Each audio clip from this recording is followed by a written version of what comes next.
Salam dan bahagia, perkenalkan saya Al-Fatih Jebua CGP Angkatan 9 dari Kota Gunung Sitoli. Kali ini saya tidak sendiri, saya bersama dengan Miss Oti Armila Jebua, salah seorang guru bahasa Inggris di SMP Negeri 3 Gunung Sitoli, Ida Noi. Beliau mengajar di kelas 7, 8, dan 9. Hari ini kami akan melakukan kegiatan pra-observasi sebelum melakukan kegiatan observasi dan observasi. Selamat pagi Miss Oti. Selamat pagi Pak Jebua. Bagaimana kabar Ibu hari ini?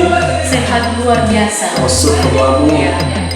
Tampak juga dari ekspresi Ibu hari ini luar biasa, senyumnya. Ini sangat terpancar juga kebahagiaannya, apalagi suasana hari ini sangat cerah. Nah, Bu, kali ini kita akan berbincang-bincang. Kegiatan kita ini kegiatan pra-observasi sebelum nantinya kita akan bertemu di dalam kelas.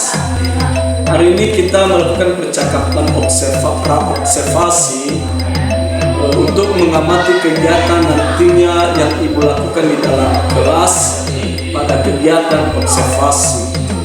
Tujuan nantinya saya akan melakukan kegiatan observasi atau supervisi ini di dalam kelas untuk mengetahui dan mengevaluasi jalannya proses pembelajaran yang Ibu lakukan di dalam kelas. Nah, kenapa kegiatan ini pra-observasi ini kita lakukan? Adapun tujuan supervisi nantinya yang saya lakukan di dalam kelas yaitu untuk mengetahui dan mengevaluasi jalannya proses pembelajaran yang Ibu lakukan nantinya di dalam kelas. Dan kenapa kegiatan pra-observasi ini kita lakukan?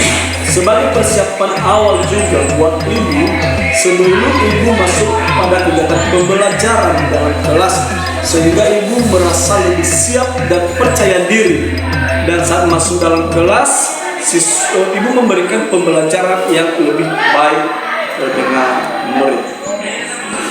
Begini Bu, ada beberapa pertanyaan yang bisa saya sampaikan untuk Ibu saat ini. Yang pertama, apa tujuan pembelajaran yang hendak Ibu capai nantinya ketika berada di kelas? Tujuan pembelajaran yang hendak saya capai ketika saya mengajar di kelas ada 3 yang telah saya sediakan.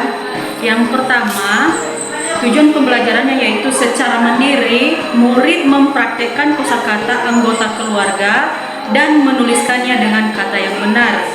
Dan yang kedua, secara berkolaborasi murid dapat menjodohkan kosakata dengan tepat. Dan yang ketiga, dalam kelompok membuat proyek kecil dengan bantuan struktur family tree, murid mendeskripsikan tentang anggota keluarganya dengan penuh tanggung jawab. Oh, berarti di sini ada 3 tujuan pembelajaran yang nantinya Ibu sampaikan dalam kelas. Nah, berikutnya Bu, pertanyaannya yaitu bagaimana dengan area pengembangan yang hendak ingin Ibu capai saat berada dalam kelas? Area pembelajaran di sini ada saya menguraikan 2 bagian yaitu pengetahuan dan keterampilan. Nah, di pengetahuan ini akan diuraikan bagaimana cara membandingkan fungsi sosial, struktur teks dan unsur kebahasaan beberapa teks deskriptif, lisan dan tulis dengan memberi dan meminta informasi teks dengan orang, benda, dan binatang. Dan yang kedua, menangkap makna secara kontekstual terkait fungsi sosial, struktur teks dan unsur kebahasaan teks deskriptif, lisan dan tulis, sangat pendek dan sederhana terkait orang, binatang, dan benda.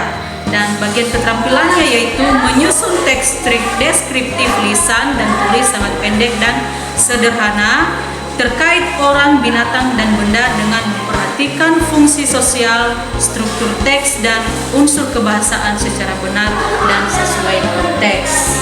Oh, berarti di sini di areanya ada 2 aspek, yaitu aspek pengetahuan dan di bidang aspek keterampilan. Ya. Nah, selanjutnya Bu, begini, bagaimana dengan strategi yang hendak Ibu persiapkan nantinya di dalam kelas, mulai dari model, kemudian metode, juga media-media pembelajaran yang digunakan.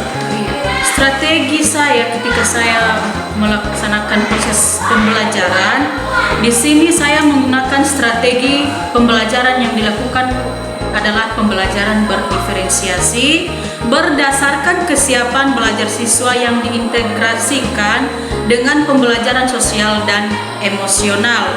Kemudian saya akan melakukan pembagian kelompok sesuai dengan kemampuan, keterampilan, dan keaktifan siswa. Dan juga untuk model saya menggunakan model pembelajaran basis masalah atau problem based learning. Dan metode yang saya gunakan yaitu diskusi kelompok, tanya jawab, dan juga penugasan. Sedangkan media pembelajaran yang saya pakai ada beragam macam, contohnya descriptive text tentang family members, PowerPoint, dan juga laptop. Ya, terima kasih Bu. Berarti di sini strategi Bu menggunakan strategi berdiferensiasi yang berintegrasi dengan KSE. Ya. Nah, sedangkan model yang Ibu gunakan adalah project based learning. Ya. Dan metode yang Ibu gunakan di sini adalah diskusi, juga pengecap, dan medianya berupa PowerPoint, juga laptop. Nah, selanjutnya Bu, kira-kira kapan Ibu akan melaksanakan kegiatan ini di dalam kelas? Kapan harinya dan jamnya? Ya. Di sini nanti Bapak bisa kita sesuaikan dengan jadwal saya di kelas 7.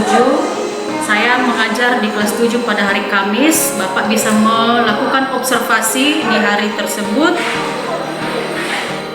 Hari Kamis ya? Iya, hari Kamis. Les pertama 1, 2, dan 3. Oh, berarti di hari Kamis ya Bu, di les pertama, Iya. 1, 2, dan 3. Nah, nantinya saya akan ikut juga bersama dalam kegiatan pembelajaran.